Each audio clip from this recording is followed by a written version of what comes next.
Hello Bestie, welcome to Vlogmas Day 3. You know, sometimes we can have all the best intentions for our budget, and while having those best intentions, we also have a lot of goals as well. So sometimes we end up spreading our money too thin. So we're in debt, so we're trying to pay off debt. We've got savings goals, so we're trying to pay off savings goals, and we want to save up for like sinking funds as well. When our money is kind of restricted, we end up spreading that money so thin that we're not actually doing much damage to any of them, and we're actually doing a worse job than if we just kind of focused on one thing. That is what's happening in today's Budget Bestie. Hi guys, gals and non-binary pals, welcome to Budget with Ira. My name is Ira, and on this channel we talk about budgeting, paying down debt and saving up for the life that you truly deserve. If that sounds like something you'd like to watch, please consider subscribing to the channel because we do have a lot of fun over here, bestie. We really do. In today's video, we're continuing my series called Budget Bestie. Budget Bestie is a series where people anonymously submit their budgets to me. I take a look at them and see what I might do if I was in their situation. This is not financial advice. However, sometimes I can offer an impartial, different way of looking at things which may help you form your own opinion in a different way. The real knowledge, however, comes from the comment section down below, so if you believe I'm doing it wrong or if you think there's a better way to do it, please make your voice heard because it is so super important for people that are going through similar situations as the person in today's Budget Bestie to read because they can react accordingly. But anyway, bestie, let's get into today's video. So today is quite interesting. We've got someone whose main financial goal is threefold. So to be debt free, have comfortable sinking funds and eventually get a mortgage. They say, I know that's three, but it's a hard choice. And I think what we're about to go down is a road of us spreading ourselves so thin and we're not actually doing very much with our money at all, but let's carry on. They say their main financial issue is, I feel like I overthink my situation and can't figure out how to best distribute my money. I want to pay my debts down, but also want several sinking funds. So maybe I'm trying to do too much at once, or am I just wrong maybe? I mean, I don't think there's any wrong answer in any sort of financial situation because it's all personal and it's all different, but there definitely may be a situation where we can sort of slimline things and make a bit more sense. So they do have debt. They've got car finance, which they are listing as a debt, so I'll consider that a debt on their half. They've got 2 credit cards, and then they say that they're lending from family. They owe $1,900, currently not paying, as they've told me to focus on paying off my recorded debts first. However, this doesn't sit with my conscience. I mean, for me, it does sit with my conscience. I'm quite happy to take money off my family. But for some people it's different, so we'll try and work that in. So they've got a 200 help to buy ISA. They currently have 2,400 and they like to continue doing that, and I think that's really smart as well. So they say, I live with my parents and pay board. I have no children. I like to pay for my car insurance yearly, which is around £400, so it'd be nice to set up a sinking fund for this. The next renewal is in October this year, and I have no money aside, so will most likely pay outright from my wage this time to avoid credit cards. I also have an emergency fund, currently at 400, but I like to see it at 1,000.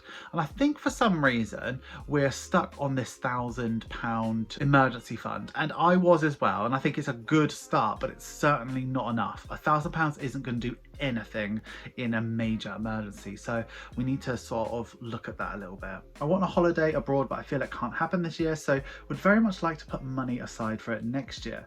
I'd love to have sinking funds for birthdays and Christmas. I think my problem is that I want to pay off my debts as fast as possible, but also put money aside for several different things.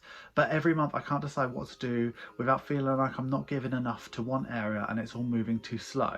I have my own budget plan inspired by your videos, but I'm curious as to how you specifically would go about this if you were me. So I think that's what you're gonna get, bestie. So looking at the sorts of things that this person's buying, they seem like a young person. They have Spotify and they live at home and stuff like that. So their priorities are different. Obviously they want things to go hyper fast, and we can't do that unless we focus on one thing. So I'm going to try and be as broad as I possibly can with this budget to attack everything significantly as I possibly can. But we do need to get into this budget, bestie, so let's get into it.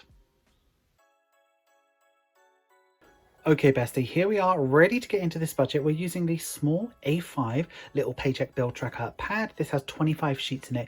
Really wonderful to use. It is the little sister of the A4 version, but we are using the A5 today. So bestie, let's get cracking. So as ever, we're going to start with the wage. And for this person, there is one stream of income, and it is this, and it is 1,877 per month. So they didn't go into any more detail on that. And quite frankly, we don't really need it. Going through their bills, so they live at home, so they have a board, which I'm assuming is rent and utilities and things like that. That is 175, which is very generous. They spend £15 per month on vaping, and I think honestly, if they're really honest with themselves, they could probably knock that on the head, because it's probably not that much. It's probably more than that, I mean. Then they like to get their eyebrows done every month, so eyebrows, and that is £16, which is a bit of a bargain actually. Road tax, so they do have a car. Road tax is £15.75, which is not bad at all. And then they have breakdown cover, so I'm going to put BD cover, and that is £12.50, and they get that in a package with some other stuff as well, which is good. They like to donate to charity, so that's not something that will necessarily change. They do a donkey sanctuary, which is £3 per month, and their phone is nice and cheap as well. So we've got a reasonable person with a phone there, £35. Then they've got 3 subscriptions, which obviously I'm not really gonna mess with, but this is their share of the subscriptions within the house. So they pay $4.99 towards Disney Plus. Then they have Xbox Live, and their share of that is $10.99. I don't know how much the whole subscription is. And then they have Spotify, and that's $9.99. So that's all of their sort of bills. So that comes up to £298.22, which from their salary leaves them with $1,578.78. So let's move over to envelopes. They've only listed 2. So the first one is groceries. So I think this is like on top of what they get as well, because they're living at home. So it's $120, and then also spending. So they're saying that spending is a sort of new thing for them to budget. They're giving themselves £100 a month, so that's like £25 a week. That comes up to 220, which leaves them with 137,878. They don't have any sinking funds yet, but if you remember at the start of the video, they did say that they wanted some. So at the moment, they've got their help to buy ISA, which they said they didn't want to get rid of, and I wouldn't get rid of that. That's a really good thing. So that's £200. That's all they have, and then that's £200 leaves them with 115,878, and then they've got debt. So let's get into detail on this. So we've got car finance, so they're listing that as a debt. So car finance, the minimum is $251.22, so that's a big car. They got 2 credit cards, so credit card 1, card 1 and credit card 2. They're both £100 minimum per month, and then they have money that they owe to their family, but there's no minimum on that, so we'll look into that as a debt in the end. So that comes up to $451.22, which leaves them with $707.56 as a buffer. So obviously they're trying to put this into places that are as sensible as possible. So what I'm going to try and do is attack this, trying to do a little bit of everything, but really trying to get this debt down, because once the debt's gone, then that's like £450 like available to them immediately. So let's get out this stunning red pen. Sharpie's the best one I could find, and let's move on. So I'm not actually going to change anything within the bills, because I think they're all reasonable. Like obviously I'd like to cut down a subscription, but in the grand scheme of things, that's not going to make a massive difference to this budget.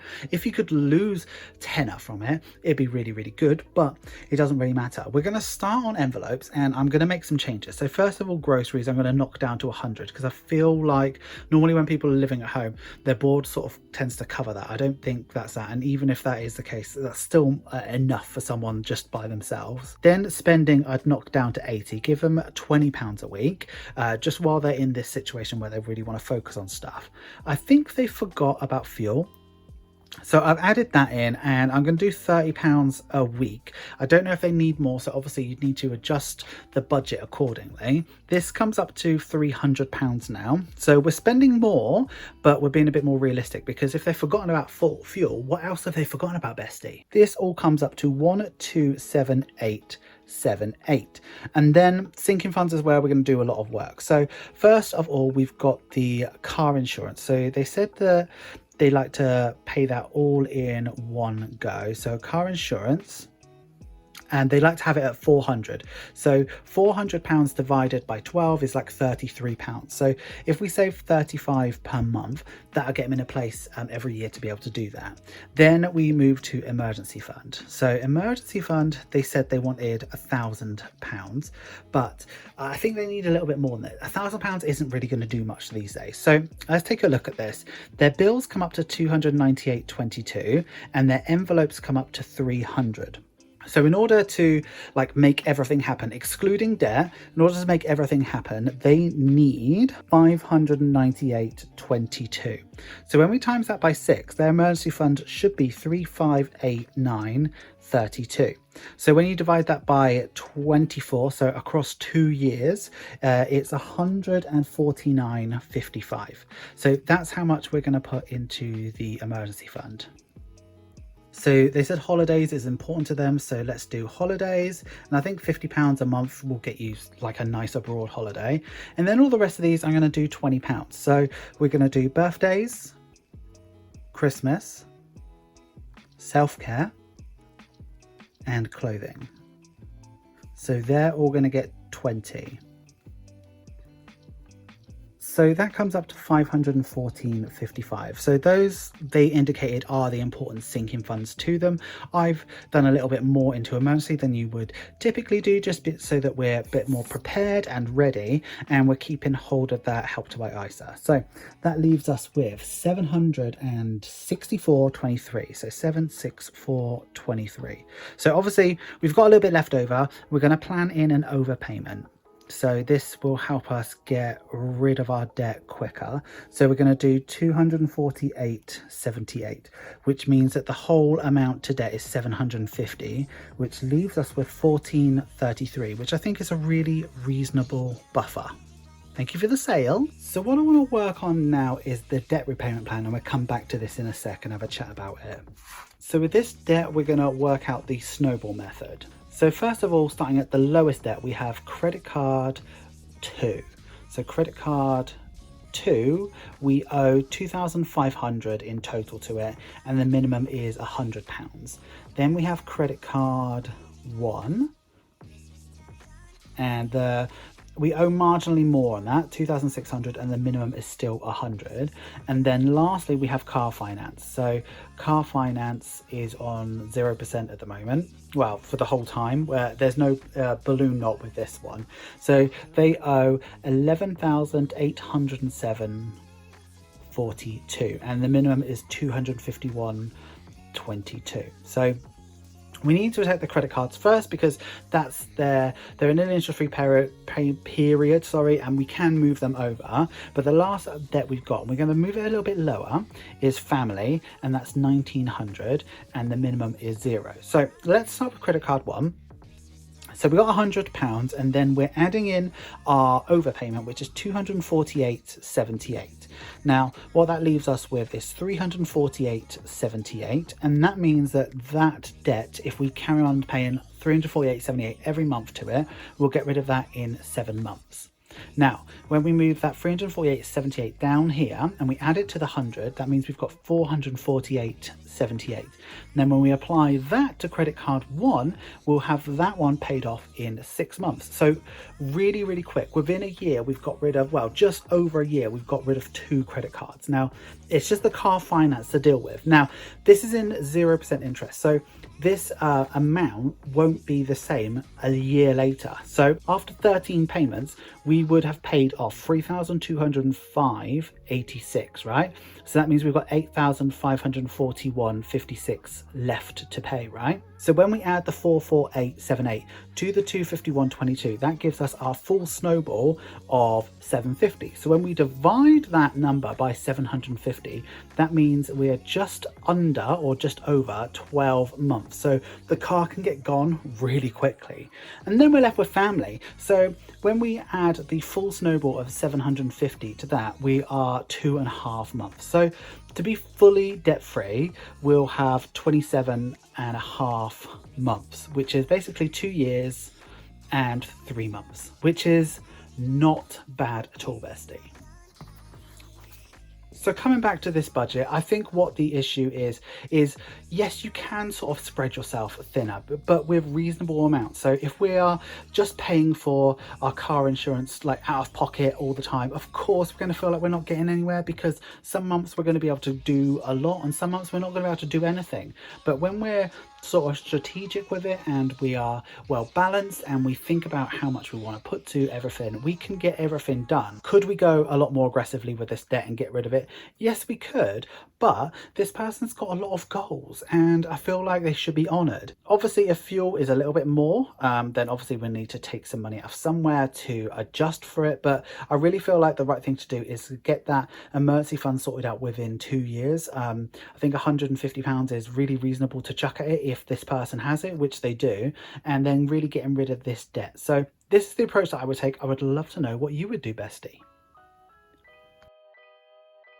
Hi guys, gals and non-binary, thank you so much for getting through to the end of the video. You know I love it when you get through to the end of the video. Please give this video some love. Make sure you like, comment, share and subscribe, and if you are going to comment, please use this emoji. What would you do in this situation? I mean, I think I had a good debt plan. We certainly could have attacked it a bit more aggressively and done less on the sinking funds, but I feel like this person's focus is so split at the moment that they're not going to be satisfied if they focus on one thing, because they're going to be worried about the things that they're not focusing on. So by giving quite a lot of money to nearly everything, I think we can really do that. I also feel that after the amount of time it's taken them to pay off their debt, I think their family might wipe it off. But I mean, that's probably what I would do if I was their family, but you know, different situations. So we are in Vlogmas and we're day 3, is that right? It is day 3, so I'm going to share with you the social media posts from yesterday for the advent calendar.